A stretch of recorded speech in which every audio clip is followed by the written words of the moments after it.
Hello दोस्तों, आज दिनांक 19 अक्टूबर, दिन शनिवार, कार्तिक मास कृष्ण पक्ष द्वितीया। अब खबरें विस्तार से। आम आदमी पार्टी के नेता और दिल्ली सरकार के पूर्व मंत्री सत्येंद्र जैन को शुक्रवार को दिल्ली की अदालत ने जमानत दे दी है। राउज एवेन्यू कोर्ट ने जमानत देते हुए कहा, अभी ट्रायल के जल्द खत्म होने के आसार नहीं है।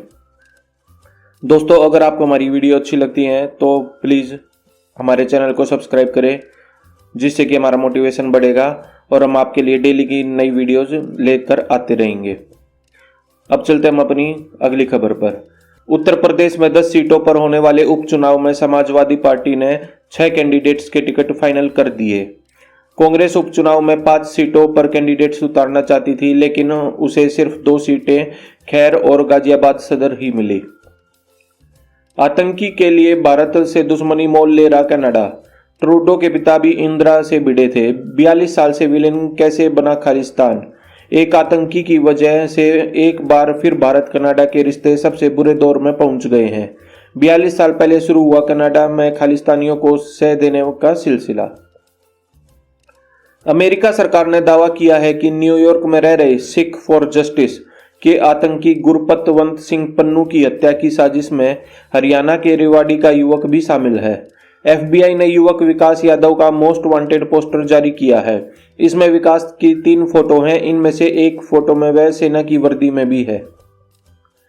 शुक्रवार 18 अक्टूबर को सोना 522 रुपए महंगा होकर 77,332 रुपए के स्तर पर है। वहीं चांदी 335 रुपए की तेजी के साथ 91,935 रुपए प्रति किलो पर बिक रही है।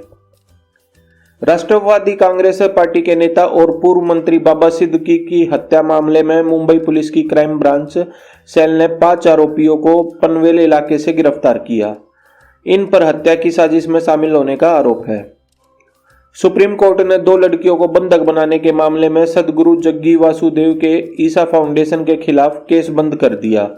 कोर्ट ने कहा कि लड़कियों के पिता की याचिका गलत है, क्योंकि दोनों लड़कियां बालिग हैं। जब वे आश्रम में गई तो उनकी उम्र 27 और 24 साल थी। वो अपनी मर्जी से आश्रम में रह रही हैं।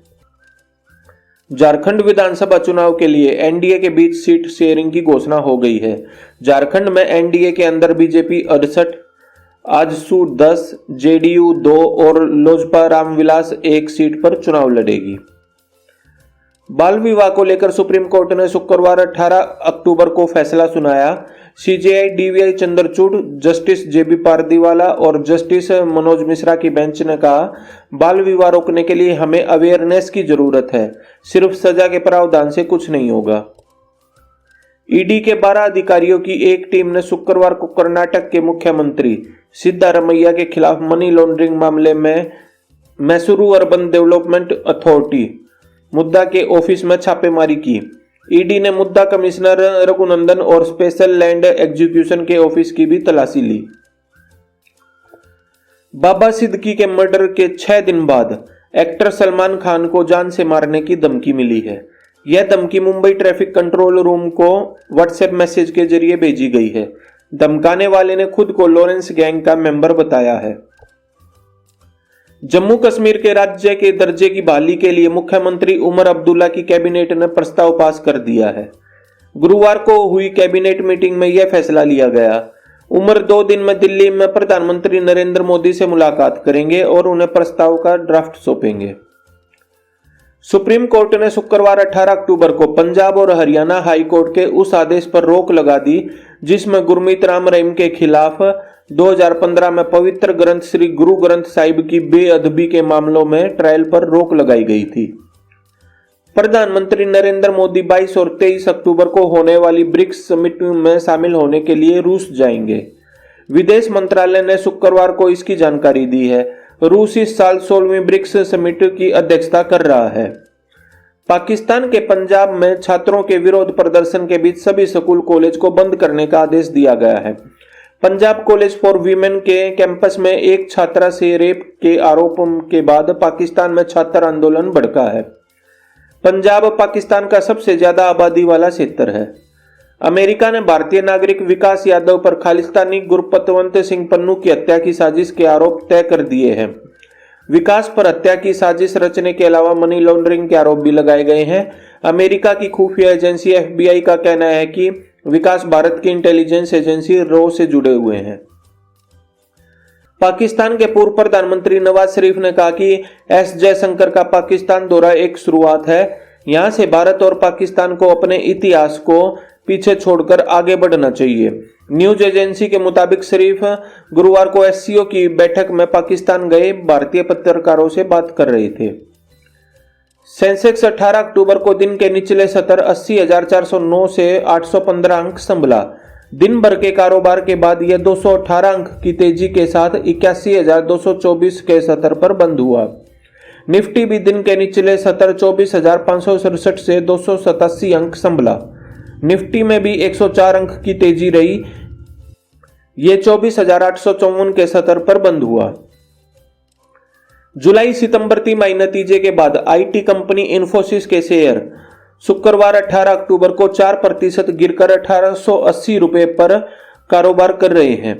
IT कंपनी के नतीजे एनालिस्टों के अनुमान से कमजोर रहे हैं। हिमाचल प्रदेश के दूर दराज जिले लाहौल स्पीति में रोहतांग दर्रे के पास ताजा बर्फबारी हुई है।